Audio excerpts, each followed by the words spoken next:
Lors des précédentes causeries, nous avons médité sur plusieurs passages évangéliques. Nous nous sommes intéressés à la conversation que Jésus a eue avec la Samaritaine au puits de Jacob. En réfléchissant sur les paroles échangées entre Jésus, Dieu fait homme, et la femme qui ne faisait pas partie du peuple juif, nous avons appris que la révélation divine descend en nous verticalement, si l'on peut dire, tout comme pénètre jusqu'au fond du puits de Jacob la lumière du soleil, verticale, en ce moment de midi. Cette lumière qui est en réalité incréée, le Verbe de Dieu, atteint l'eau profonde et en change radicalement la nature. Quelle est cette eau? L'eau se trouve partout dans les Écritures, et ce n'est pas parce que le Moyen-Orient est une terre souvent désertique. L'eau dans la Bible signifie bien davantage, et pour cela il faut scruter ce que nous sommes, nous, les êtres humains. Comme nous l'avons vu précédemment, l'être humain est à la fois matériel et immatériel. Notre corps est matériel et nos neurones le sont aussi. Notre corps est en quelque sorte le contenant de notre réflexion et de notre intelligence. Il s'agit de l'ensemble des facultés qui nous permettent de communiquer avec autrui. L'autre partie de notre être est immatérielle. Notre âme est aussi un contenant, un temple où se trouve une étincelle de la lumière divine. Et ce que nous appelons notre esprit est notre faculté de communiquer avec le divin. Il ne faut surtout pas confondre l'esprit avec le psychisme ou avec le raisonnement intellectuel. Nous vivons dans une société qui en général ne considère comme réellement existant que le matériel. C'est ainsi que la plupart de nos contemporains ignorent à la fois l'existence de leur propre âme et de leur propre esprit. Dans les Écritures, l'eau est fréquemment le symbole de notre esprit, de notre faculté de communiquer avec le divin. Cette eau, qui bien sûr est bien plus que de l'eau, constitue en nous une nappe profonde, une sorte de nappe phréatique, qui est le vestige d'un état antérieur de notre être, un vestige de l'état paradisiaque. C'est un vestige de ce que l'on peut appeler la première création. Lorsque l'être humain n'était pas encore divisé en un nombre indéfini de particules, que sont les individus, mais constituait une seule humanité que nous avons appelée dans nos études l'être global. C'est une notion que nous a donnée saint Grégoire de Nice, un penseur important du IVe siècle. Nous ne reviendrons pas sur ce point que nous avons développé bien auparavant lors des premières causeries. Cette eau dormante est radicalement changée lorsque lui parvient la lumière du message du Christ.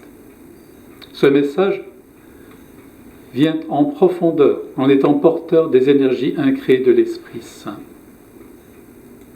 Là aussi, nous avons vu dans nos écritures précédentes, dans nos études précédentes, que le Christ et l'Esprit Saint sont les deux hypostases manifestatrices du Père, les deux mains du Père, qui agissent dans la création, comme nous l'a dit saint Irénée de Lyon. Il existe une réciprocité de manifestation entre le Christ et l'Esprit Saint. Ainsi donc, le Christ est né de la Vierge, après que celle-ci était sous l'ombre de l'Esprit Saint.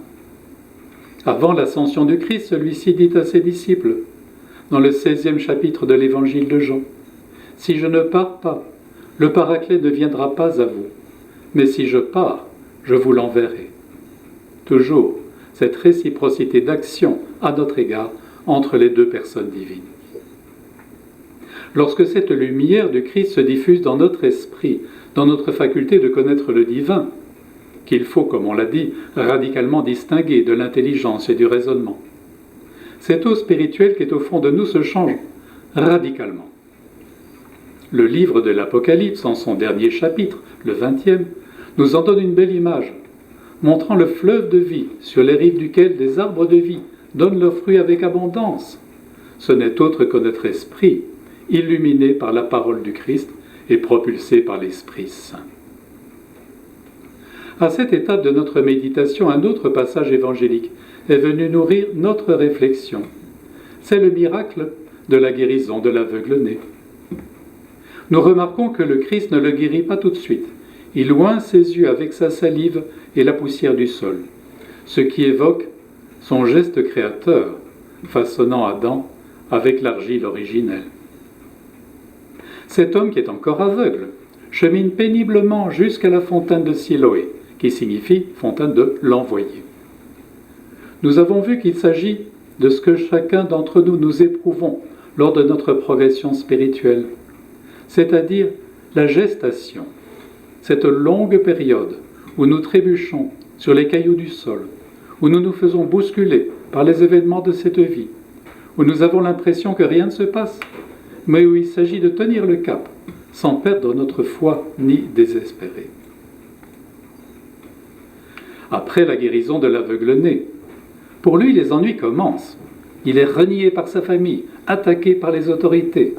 Et c'est typiquement ce qui arrive aux croyants, car son illumination en fait une cible prioritaire pour les agents des ténèbres et de l'obscurité. Une fois que l'aveugle-né que nous sommes est illuminé et vit dans la foi, les énergies divines remontent en nous, si on peut employer cette expression, sous forme de ce que nous avons appelé les suggestions créatrices. C'est tout un ensemble de fortes intuitions, de coïncidences qui n'en sont pas. C'est le fait que nous croisons des événements ou des objets qui se présentent à nous comme des symboles, car le symbole est le langage principal de la suggestion créatrice. La méditation et la prière en sont l'expression.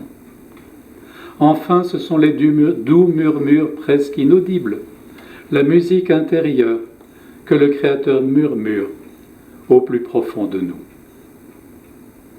La dernière étape de notre réflexion, ce fut le fait de prendre connaissance que la descente verticale de la révélation du Christ, jusqu'à ce qu'elle se mette en contact intime avec notre esprit, cette descente est compatible avec le langage.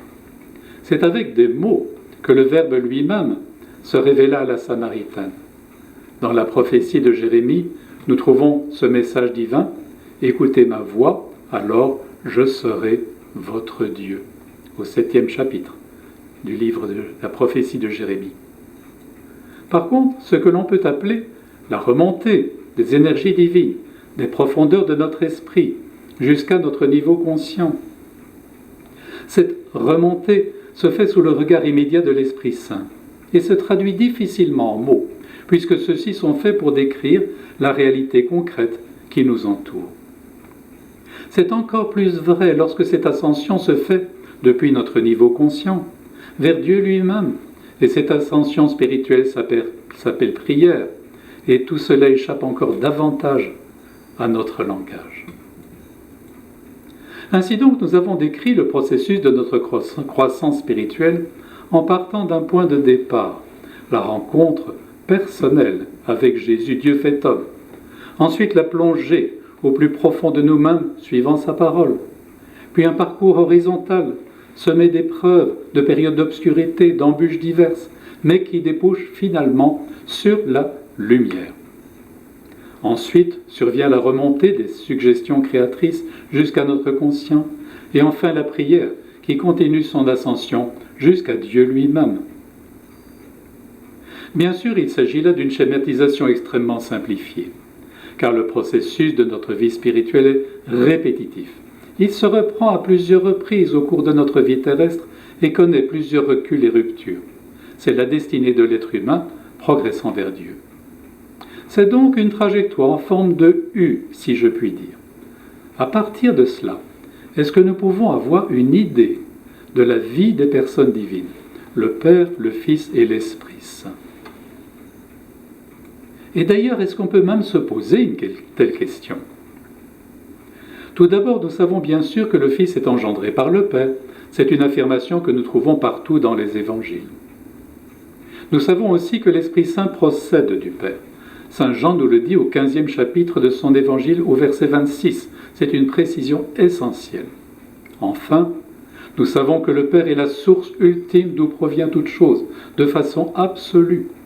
Comme le dit Saint Paul dans la première épître aux Corinthiens, au 8e chapitre, il n'y a qu'un seul Dieu, le Père, de qui tout vient et pour qui nous sommes faits.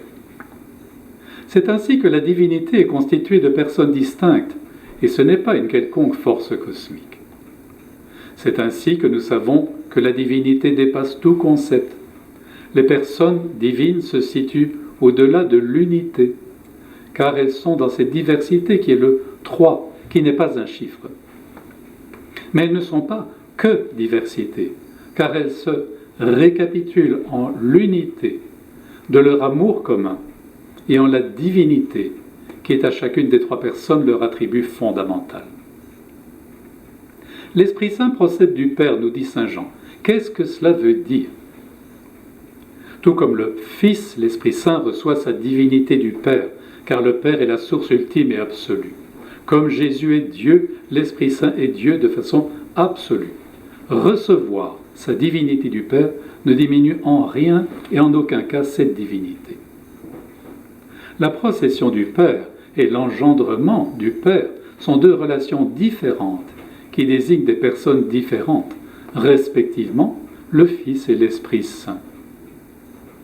La procession du Père est donc quelque chose qui est exclusif à l'Esprit Saint. Mais qu'est-ce donc? Entre les 3 personnes divines circule une énergie fabuleuse, indescriptible, inimaginable. C'est l'amour absolu. Entre les 3 personnes divines, l'amour circule de façon totale, lumineuse, en une puissance qui dépasse tout ce que l'on peut en dire. Le Père donne la plénitude de son amour à l'Esprit Saint, et c'est cela qui s'appelle procéder. C'est le don d'amour du Père à l'Esprit Saint. L'Esprit Saint, à son tour, donne cet amour au Fils, et c'est bien pourquoi l'on appelle Jésus le Christ, mot grec qui signifie « oint ». L'onction d'huile parfumée pénètre dans la peau, et c'est cette particularité qui est évoquée par l'onction. L'onction ne reste pas à la surface, mais pénètre au sein de la personne qui est ointe. Le Christ est oint de l'amour donné par l'Esprit Saint. Il est pénétré de cet amour, et c'est ce qui le fait Christ. C'est pourquoi on dit l'Esprit du Christ et jamais le Christ de l'Esprit. L'ordre de ces mots indique le sens de l'onction. On me dira, mais où trouve-t-on cela dans l'Évangile? Eh bien, tout est au début de la vie publique de Jésus, lorsqu'il quitta le désert après les 3 tentations qu'il y éprouva. Jésus revint à Nazareth, et un jour de sabbat, il fit la lecture dans la synagogue de cette ville.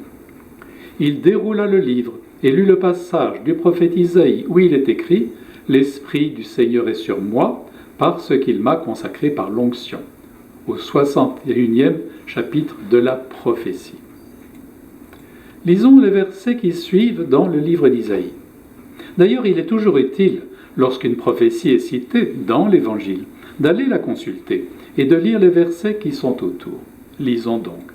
« Il m'a envoyé porter la nouvelle aux pauvres, panser les cœurs meurtris, pour consoler les affligés et leur donner un diadème au lieu de cendre, l'huile de joie à la place d'un vêtement de deuil, la louange au lieu du désespoir. » Après avoir terminé la lecture, Jésus enroula le rouleau qu'on lui avait présenté et dit aux fidèles rassemblés dans la synagogue, « Aujourd'hui s'accomplit à vos oreilles ce passage de l'Écriture. » Nous trouvons ce récit au 4e chapitre de l'Évangile de Luc. Jésus commence donc sa prédication en affirmant qu'il est oint par l'Esprit Saint. Cela montre combien ce point est fondamental. D'ailleurs, dans les Actes des Apôtres, et plus particulièrement lors du discours de l'apôtre Pierre chez Corneille, au 10e chapitre des Actes des Apôtres, Pierre dit « Vous savez comment Dieu a oint Jésus de l'Esprit Saint et de puissance. » Notons que dans le Nouveau Testament, Dieu exprime la personne du Père. Effectivement, le Père a fait procéder l'Esprit Saint, et l'Esprit Saint oint le Christ de l'amour reçu du Père. Ayant reçu la plénitude de l'amour donné par l'Esprit Saint, le Christ à son tour rend cet amour au Père tout au long de sa vie, mais tout particulièrement au moment où il expire sur la croix. Cloué sur la croix, Jésus, après avoir pris une gorgée de vinaigre, de l'éponge fixée à un roseau, poussa de nouveau un grand cri et rendit l'Esprit. 27e chapitre de l'Évangile de Matthieu. En ce moment d'une immense importance pour toute la destinée humaine, comment imaginer même un instant que ce fait que le Christ rendit l'Esprit signifierait uniquement sa dernière expiration avant que son cœur ne s'arrête. Assurément, ça désigne sa mort biologique, mais la signification de son dernier signe de vie sur la croix est immensément plus grande que le simple fait de son ultime souffle. Au-delà de la réalité biologique, Jésus offre en réalité à son Père, en cet instant, la totalité de l'amour divin qu'il a reçu de l'Esprit Saint en étant oint par lui. Tout est un dans l'univers divin. Les parallèles se rejoignent, les contraires s'unissent tout en restant distincts. En sa mort sur la croix, le Christ referme la boucle de la circulation de l'amour entre les personnes divines, lors même que cet amour n'a jamais cessé de circuler entre le Père, le Fils et l'Esprit Saint de toute éternité. De même, le Christ a toujours siégé à la droite du Père, alors même qu'il circulait sur les chemins poussiéreux de Palestine, en annonçant que le royaume des cieux était survenu et les promesses des prophètes réalisées. Il nous est impossible de négliger deux moments essentiels dans la vie de Jésus. Tout au début de sa prédication, il nous montre donc que par la prophétie d'Isaïe, comment comprendre l'onction qui le fait Christ. Et tout à la fin de sa vie en Israël, il nous montre comment il remet au Père l'amour qu'il a reçu de l'Esprit Saint en remettant son esprit. Remontons le temps et allons au jardin des Oliviers, en cette nuit obscure où le Christ est sur le point d'être arrêté. Jean nous dit, Jésus s'en alla avec ses disciples de l'autre côté du torrent du Cédron. Il y avait là un jardin dans lequel il entra, ainsi que ses disciples. Marc et Matthieu nous précisent que ce jardin est appelé Gethsémani. Jésus prend à part 3 disciples, Pierre, Jacques et Jean. Ceux-ci sont soudain envahis par une invincible fatigue et tombent endormis. Jésus les réveille brusquement, nous racontent Marc et Matthieu, juste avant que ne survienne Judas, avec une foule munie de glaives et de bâtons. Saint Marc nous précise que Judas avait convenu avec les grands prêtres, les scribes et les anciens, que le signe qui permettrait de reconnaître Jésus serait un baiser. Ainsi donc, au milieu de cette milice, Judas s'approcha de Jésus et lui dit « Rabbi » et lui donna un baiser. Luc nous rapporte la parole de Jésus. « Judas, c'est par un baiser que tu livres le Fils de l'homme » La milice s'empare de Jésus et tous s'enfuient. C'est là que tout prend son sens. Nous sommes en présence du paradis inversé, du paradis vu dans un miroir. Il fait nuit à Gethsémani, alors que le paradis est lumineux et ne connaît pas d'ombre. Les disciples sont plongés dans le sommeil, comme le fut Adam, lorsque le Créateur préleva de son côté Ève, du terme hébreu Chava, vivante. Du Christ mort sur la croix, la lance du centurion fit jaillir, du côté du Fils de l'homme l'eau et le sang, signe du baptême et de l'Eucharistie qui nous donne la vie éternelle. Jésus éveille brusquement ses disciples, entendant les pas de la milice qui approche, conduite par Judas. L'inverse de cette situation nous est donné par le texte de la Genèse qui nous dit « Adam et Ève entendirent les pas du Seigneur Dieu qui se promenait dans le jardin à la brise du jour. » Le baiser que Judas donne à Jésus et qui est le signe de sa trahison est le reflet inversé de l'action du Fils de l'homme, ce qui se passa lors de la création du premier Adam. Rappelons-nous qu'il s'agit de cet être global qui récapitule l'humanité dans son ensemble lors de la première création. Rappelons-nous également que lorsque nous parlons du paradis, nous faisons référence à un autre espace-temps et nous nous situons en dehors du temps linéaire qui forme les conditions d'existence de notre vie terrestre.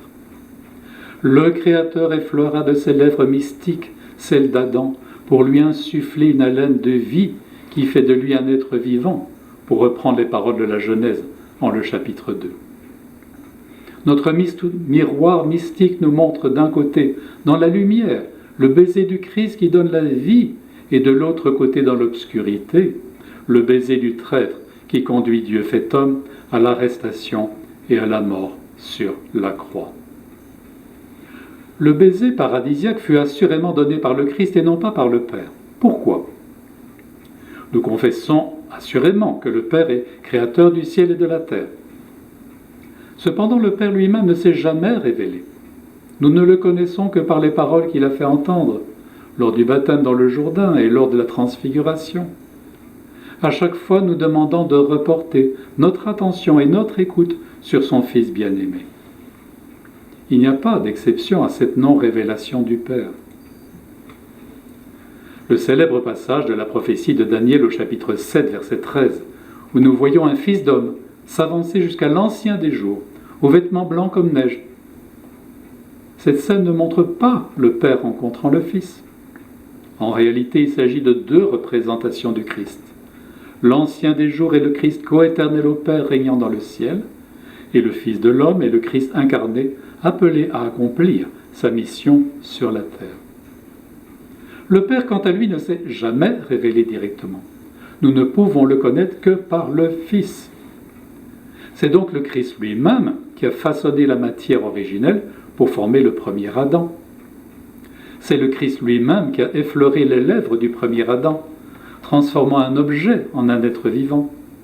Le baiser du premier Adam est le miroir du deuxième baiser donné par Judas afin de trahir le second Adam.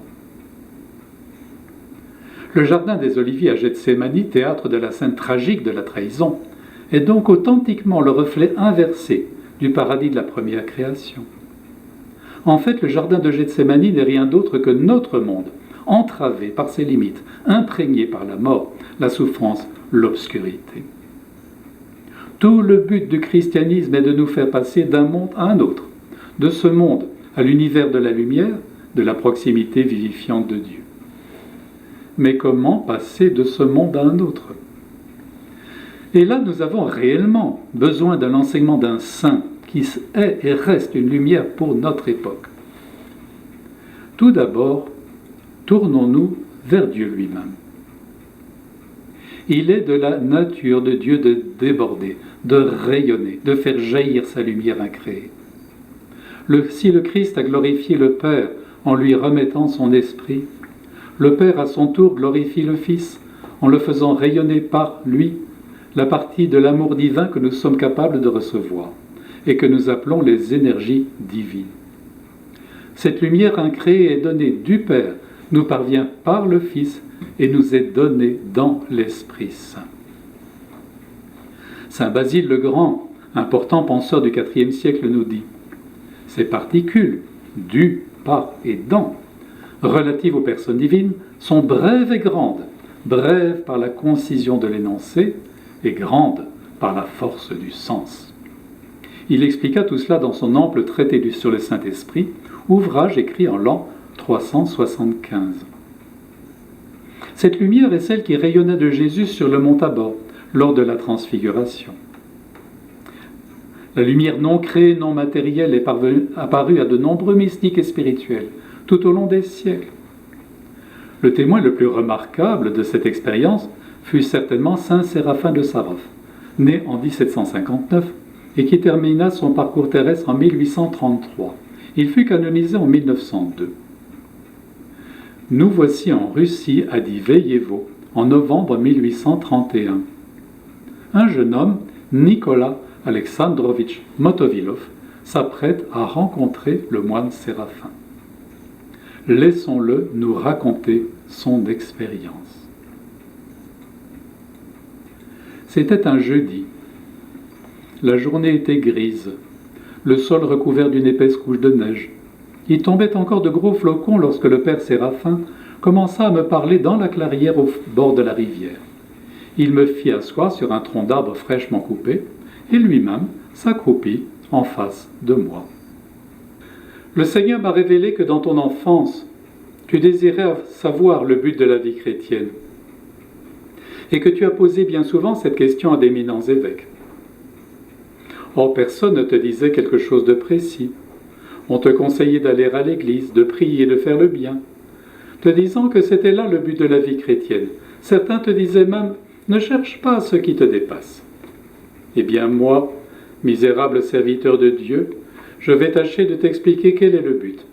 La prière, les œuvres de miséricorde, tout cela est très bien, mais représente seulement les moyens et non le but de la vie chrétienne. Le véritable but, c'est l'acquisition du Saint-Esprit. Cet Esprit Saint, le Tout-Puissant, nous est donné à condition que nous sachions l'acquérir. Alors il s'établit en nous et prépare en nos âmes et nos corps une demeure au Père, selon la parole du prophète. Je ferai en eux ma demeure, et je serai leur Dieu, et ils seront mon peuple. Sois à ton tour dispensateur de cette grâce, à l'exemple du cierge qui éclaire et communique la lumière à d'autres cierges, sans pour autant éteindre sa propre flamme. S'il en est ainsi du feu de cette terre, qu'en sera-t-il du feu de l'Esprit Saint? Voilà pourquoi notre Seigneur dit à la Samaritaine, « Quiconque boit de cette eau l'aura encore soif, mais celui qui boira de l'eau que je lui donnerai n'aura plus jamais soif, et l'eau que je lui donnerai deviendra en lui source jaillissant en la vie éternelle. » À notre époque, vu la tiédeur de notre foi et le peu d'attention que nous portons aux interventions de Dieu dans notre vie, nous nous sommes complètement éloignés de la vie en Christ. C'est parce que nous sommes devenus indifférents à l'œuvre de notre salut que nous ne saisissons pas comment il le faudrait le sens des paroles de Dieu. Aussi bien n'avons-nous pas la lumière du Seigneur qu'il accorde à ceux qui l'attendent avec ferveur et soif de la vérité. Mais comment, demandai-je alors, puis-je savoir que je me trouve dans la grâce du très Saint-Esprit? C'est très simple, ami de Dieu, répondit le Père Séraphin, car tout est simple pour ceux qui ont acquis l'intelligence. Notre malheur consiste en ce que nous ne recherchons pas la sagesse qui vient de Dieu. Les apôtres, eux, savaient bien si l'Esprit de Dieu reposait en eux ou non. Quand ils le possédaient, ils confessaient que leur œuvre était sainte et agréable à Dieu. Sur cette certitude fondamentale, ils envoyaient leurs épîtres comme étant l'expression de l'immuable vérité qui serait utile à tous les fidèles. Tu vois, ami de Dieu, c'est bien simple. Je répondis alors, je ne puis saisir toutefois comment il est possible d'être absolument sûr de vivre dans l'Esprit de Dieu. Comment en avoir la preuve? Le Staret, c'est-à-dire l'ancien, reprit. Je t'ai déjà dit, ami de Dieu, que c'est très simple. Je t'ai raconté comment certains s'étaient trouvés remplis de l'Esprit Saint et pouvaient être sûrs de sa présence. Que veux-tu de plus? Que je comprenne parfaitement, dis-je. Alors le Père Séraphin m'empoigna fortement par les épaules et me dit, « Mon ami, nous sommes à cet instant tous les deux dans l'Esprit, toi et moi. Pourquoi ne me regardes-tu pas? Je ne puis te regarder, Père, car c'est comme des éclairs qui jaillissent de tes yeux, et ton visage est devenu plus étincelant que le soleil. J'en suis tout ébloui. N'aie donc pas peur, ami de Dieu, toi aussi tu rayonnes comme moi. Toi aussi tu es à présent dans la plénitude de la grâce de l'Esprit Saint, car sans cela il ne te serait pas possible de me voir comme tu me vois. » Et se penchant vers moi, Père Séraphin ajouta doucement, « Remercie le Seigneur de son indicible bonté. Tu as pu remarquer que je n'ai même pas fait le signe de la croix, mais c'est seulement dans mon cœur que j'ai adressé au Seigneur cette prière. Seigneur, accorde-lui la grâce de voir clairement avec les yeux de la chair l'effusion de ton esprit, dont tu rends digne tes serviteurs lorsque tu daignes leur apparaître dans le reflet de ta gloire. » Mon ami, le Seigneur a exaucé à l'instant même la prière du pauvre Séraphin. Comment ne pas lui rendre grâce pour cette joie qu'il nous donne à tous deux? Comme une mère réconforte ses enfants, ainsi vient-il combler notre cœur repentant. Allons, mon ami, ne me regardes-tu pas? Regarde donc, n'aie pas peur, le Seigneur est avec nous. Je regardai alors le Staret et fus saisi d'effroi. Imaginez dans le disque du soleil, dans la plus pure, la plus éblouissante clarté des rayons de midi, le visage d'un homme qui vous parle. Vous voyez le mouvement de ses lèvres, l'expression de ses yeux. Vous entendez sa voix, vous sentez ses bras qui entourent votre corps, mais vous ne voyez ni ses bras, ni son corps, ni son visage. Vous avez perdu la notion de vous-même. Vous ne voyez que l'éblouissante lumière qui s'étend au loin tout autour de vous et qui illumine de son éclat la couche de neige qui recouvre la clairière et les flocons ténus qui tombent en poussière blanche sur nous deux. « Qu'éprouves-tu » demanda le Père Séraphin. « Un bien-être extraordinaire, répondis-je. Mais qu'est-ce que exactement? Je ressens un grand calme dans mon âme, une paix qu'aucune parole ne peut exprimer. Cette paix, mon ami en Dieu, est celle que le Seigneur a promise à ses disciples en disant « Je vous laisse la paix, je vous donne ma paix. Non pas comme le monde la donne. C'est cette paix dont l'apôtre dit qu'elle dépasse toute intelligence. C'est elle qui maintenant remplit ton cœur. Mais que ressens-tu encore? Quelque chose d'étrangement délicieux. Oui, il s'agit bien de cela, de ces délices, dont le psalmiste dit que les fils de l'homme seront abreuvés dans la maison de Dieu. Ces délices répandent en nous une indicible béatitude qui fait fondre les cœurs et qu'aucune langue ne peut exprimer. Mais qu'éprouves-tu encore? Une joie étonnante remplit mon cœur. Le Père Séraphin reprit alors, quand l'Esprit Saint descend et remplit l'âme de la plénitude de sa présence, l'homme éprouve cette joie ineffable dont parle le Christ et que rien au monde ne peut ravir. Cependant, la joie que tu ressens dans ton cœur en ce moment n'est rien auprès de ce dont parle l'apôtre Paul. Ce que l'œil n'a pas vu, ce que l'oreille n'a pas entendu, ce qui n'est pas monté au cœur de l'homme, tout ce que Dieu a préparé pour ceux qui l'aiment. Les prémices de cette joie nous sont déjà accordées. Et si déjà notre âme est remplie de tant de douceur et d'allégresse, que dire du bonheur préparé au ciel pour ceux qui souffrent ici-bas? Toi aussi, mon ami, tu as pleuré dans ta vie. Vois donc de quelle joie le Seigneur te console déjà en ce monde. Mais que ressens-tu encore, ami de Dieu? Une chaleur extraordinaire, répondis-je. Une chaleur? Que dis-tu, mon ami? Mais nous sommes au cœur de la forêt en plein hiver. La neige est sous nos pieds et sur nos vêtements. Quelle chaleur peut-il y avoir? C'est une chaleur comme celle que l'on ressent dans un bain de vapeur. L'odeur est-elle aussi la même? Oh non! Il n'y a rien au monde qui puisse être comparé à ce que je ressens. Un parfum qui n'a rien de pareil sur la terre. Je le sais, dit le starets en souriant, car je le sens tout comme toi. Si je te pose ces questions, c'est pour savoir ce que tu éprouves. C'est bien vrai, ami de Dieu. Aucun arôme sur la terre n'est comparable à celui qui nous embaume en ce moment, car c'est celui de l'Esprit Saint. Remarque, tu viens de me dire que tu sens autour de nous une chaleur, comme celle qui provient d'un bain de vapeur. Mais voilà la neige qui nous couvre.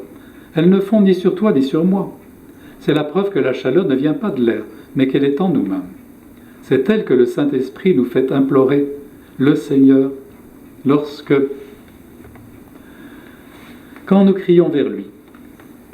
Embrase-moi du feu de ton esprit. Réchauffés par elle, les ermites ne craignaient pas les rigueurs de l'hiver, protégés qu'ils étaient par le vêtement de grâce que le Saint-Esprit avait tissé pour eux. Il faut donc qu'il en soit ainsi, car c'est dans notre cœur, au-dedans de nous-mêmes, que la grâce divine fait sa demeure. Le Seigneur n'a-t-il pas dit « Le royaume de Dieu est au milieu de vous ». Ce royaume, c'est précisément la grâce de l'Esprit Saint qui demeure en nous, qui nous réchauffe, nous éclaire, embaume l'air de son parfum, nous délecte de sa saveur et réjouit nos cœurs d'une indicible allégresse. En ce moment, nous sommes de ceux dont le Seigneur disait « Ils ne goûteront pas la mort avant d'avoir vu le royaume de Dieu venu avec sa puissance ». Voilà, mon ami, ce que c'est que d'être dans la plénitude de l'Esprit Saint dont parle Macaire le Grand. J'étais, disait-il, comme entièrement envahi par l'effusion du Saint-Esprit. C'est d'elle que nous sommes comblés aujourd'hui, malgré notre indignité. Ami de Dieu, je pense que tu ne vas pas plus poser de questions sur la façon de reconnaître en l'homme la présence de l'Esprit Saint. Garderas-tu le souvenir de la révélation qui t'a été faite, de l'insondable bienveillance de Dieu qui t'a visité aujourd'hui? Je ne sais, répondis-je, si le Seigneur me gardera toujours présente la mémoire de sa miséricorde, tant est grande mon indignité. Quant à moi, je suis sûr, reprit le Père, que Dieu t'aidera à conserver à jamais le souvenir de ces instants. Sinon sa bonté n'aurait pas exaucé si vite l'humble demande du pauvre Séraphin. D'autant plus que ce n'est pas pour toi seul que cette révélation t'a été faite, mais par toi au monde entier, afin qu'affermi par l'action de grâce, tu puisses te mettre au service du prochain. Quant au fait que je suis moine et toi laïque, ça n'a aucune importance. Ce qui compte devant Dieu, c'est la vraie foi en lui et en son Fils unique. C'est pour cela que la grâce de l'Esprit Saint nous est dispensée. Le Seigneur cherche les cœurs débordants d'amour pour lui et pour le prochain, et c'est là le trône où il veut siéger et se révéler dans la plénitude de sa gloire. « Mon fils, donne-moi ton cœur, dit-il, et le reste je te le donnerai moi-même. » C'est dans le cœur que s'établit le royaume de Dieu. Ainsi donc, ami de Dieu, puisque tu connais la faveur qui vient de t'être accordée, parle-en à tous ceux qui cherchent le salut. La moisson est abondante, mais les ouvriers peu nombreux. Nous sommes appelés à son œuvre pour l'accomplissement de laquelle il nous envoie tous les dons de sa grâce. En facilitant à nos frères l'entrée du royaume, nous apportons à Dieu les fruits de notre moisson. Suivons donc l'exemple de ces fidèles serviteurs qui apportèrent au Maître le double de ce qu'ils avaient reçu. Le Seigneur est proche de tous ceux qui lui sont fidèles et qui l'aiment de toute leur âme. Il exauce tout autant la prière d'un moine que d'un laïc, pourvu qu'il vive dans la foi, même si cette foi n'est pas plus grosse qu'un grain de sénévé. Oui, il leur donne à l'un et à l'autre de transporter des montagnes, car tout est possible à celui qui croit. C'est donc ainsi, ami de Dieu, que tu pourras obtenir de Dieu tout ce que tu demanderas, que ce soit pour sa gloire ou pour le bien du prochain. D'ailleurs, ce que tu fais pour le bien des autres, tu sais bien qu'il le rapporte à sa gloire, comme il le dit lui-même. Tout ce que vous aurez fait à l'un de ces petits qui m'appartiennent, c'est à moi que vous l'aurez fait. Et maintenant je t'ai tout dit. Je t'ai démontré ce que le Seigneur, par l'intermédiaire de l'indigne Séraphin, a daigné te révéler. Va donc en paix, et que le Seigneur et sa très sainte Mère soient avec toi, maintenant et toujours, et dans tous les siècles. Amen. Depuis le moment où le visage du Père Séraphin s'était éclairé, la vision n'avait pas cessé. Le starets avait gardé la même position qu'il avait au début de la conversation, et cette indicible lumière continue à l'éclairer tant que dura l'entretien. De la vérité de tout ce que j'avance, je puis prêter serment. Tel est l'un des grands moments de la vie du Père Séraphin. Chacun de nous est appelé à sa mesure et en certains moments de sa vie à vivre cette expérience de lumière qui apparaît sous diverses formes, à condition que notre foi soit solide et entière et que nous acceptions de recevoir cette lumière incréée. Dieu est toujours tout près de nous et il nous tient en sa main. Le tout est que nous acceptions pleinement de l'accueillir sans nous laisser décourager par les épreuves ni les afflictions, sans nous laisser détourner de lui dans l'obsession des choses matérielles, sans laisser dévier notre regard hors de la perspective du royaume et de la vie éternelle auprès du Père, du Fils et de l'Esprit Saint. Ainsi se trouvera réalisée la parole de Saint Jean, tant que nous avons la lumière, croyons en la lumière et nous deviendrons fils de lumière.